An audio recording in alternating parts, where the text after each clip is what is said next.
many of us, Surah Ar-Rahman is undoubtedly one of our favorites to listen to recite, including myself.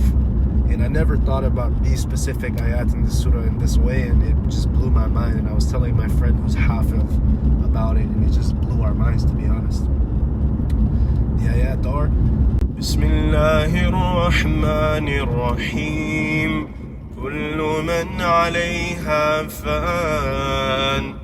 وَيَبْقَى وَجْهُ رَبِّكَ ذُو الْجَلَالِ وَالْإِكْرَامِ. Every being on earth is bound to perish. Only your Lord Himself, full of majesty and honor, will remain forever.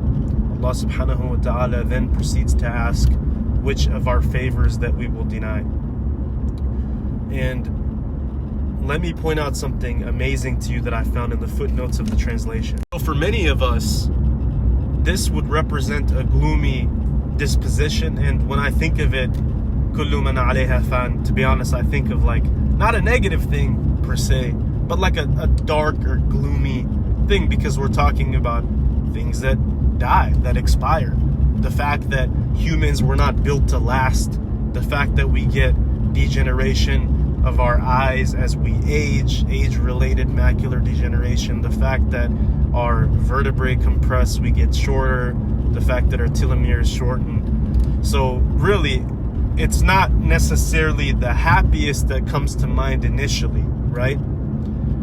And this is a luxury that we never even thought about it in a positive way for these ayat. But think about everybody that's going through something under tyranny, under oppression in Gaza, under abuse, whether it's physical or mental. So when Allah subhanahu wa ta'ala lists death as a favor, it's a death to the tyrants. It's a death to the fact that people will be facing injustice. It's equalization of socioeconomic status. The person that is the richest and the person that is the poorest, how does it matter how they're buried?